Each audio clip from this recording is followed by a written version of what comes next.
Waduh, ada berita yang sangat mengejutkan ya, yang berasal dari Kabupaten Mojokerto, Jawa Timur, di mana ada warga yang menemukan potongan tubuh manusia tergeletak di semak-semak. Dan potongan tubuh itu milik seorang wanita yang dihabisi oleh kekasihnya sendiri.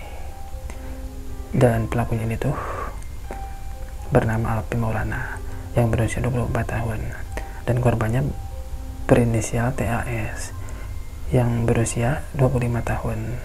Jadi mereka ini tuh sudah menjalin hubungan asmara selama 5 tahun dan tinggal bersama di sebuah rumah kos di Jalan Raya Lidah Wetan, Kelurahan Lidah Wetan, Lakar Santri, Surabaya. Jadi berawal salah seorang warga bernama Sulistyo yang sedang mencari rumput di daerah Semak Belukar di daerah Pacet, Mojokerto pada Sabtu 5 September 2025 lalu. Dan kemudian dia menemukan potongan kaki manusia yang telah membusuk, dan potongan itu masih terdapat noda merah, tepat ditemukan di dasar jurang dengan kedalaman 5 meter. Dan tak jauh dari lokasi tersebut, warga lain pun menemukan potongan daging dan rambut yang bercecer. Para warga pun akhirnya melaporkan penemuannya itu ke kantor polisi, dan polisi pun datang untuk menyusuri tempat tersebut, dan ditemukanlah potongan tubuh yang lain.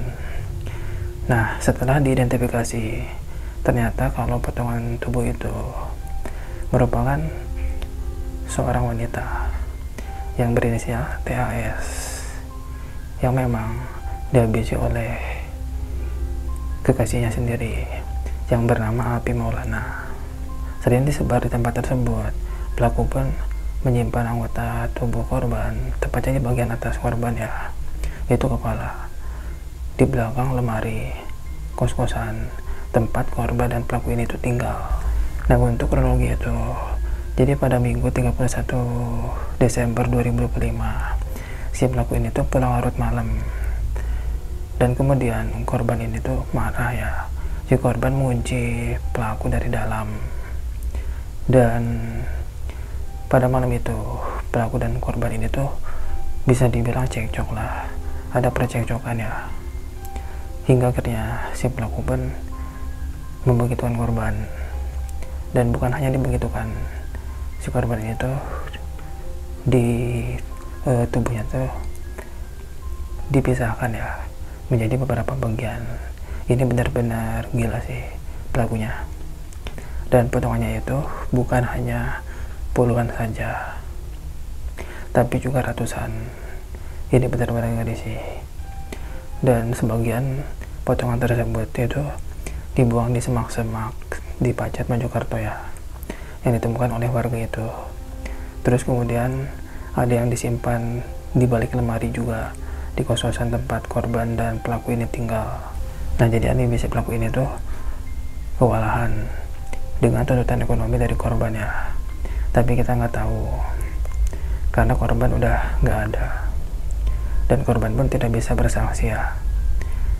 Terus korban pun dikatakan sering temperamen kepada si pelaku.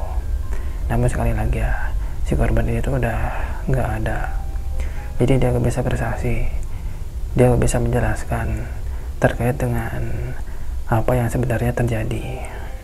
Jadi jangan sampai kalau si korban itu udah dihabisi nyawanya, dihabisi juga karakternya, jangan sampai seperti itu ya. Nah, untuk pelaku ini tuh gila banget ya, dan ada 2 indikasi, yaitu antara psikopat ataupun sosiopat. Psikopat dan sosiopat itu perilakunya sama, tapi penyebabnya berbeda. Kalau psikopat itu emang bawaan dari lahir, yang memang sarafnya ini ada yang terputus ya, sehingga dia tidak ada empati sama sekali. Sedangkan kalau sosiopat itu orang dengan faktor lingkungan, bisa saja dengan sakit hati yang membuat dia seperti itu. Dan kalau si pelaku ini tuh kemungkinan besar kalau sosiopat ya, karena masih ada penyesalan dari dia, dan itu bisa diubah Namun tak bisa dipungkir ya, hukumannya masuk kategori 340 KUHP terkait dengan pembunuhan berencana dengan hukuman mati atau seumur hidup. Gak bisa bayangin ya, segimana hancurnya perasaan orang tua korban ngelihat anaknya dihabisin. Dan dengan kondisi seperti itu, turut berduka cita dan untuk pelaku agar dijatuhi hukuman yang setimpal.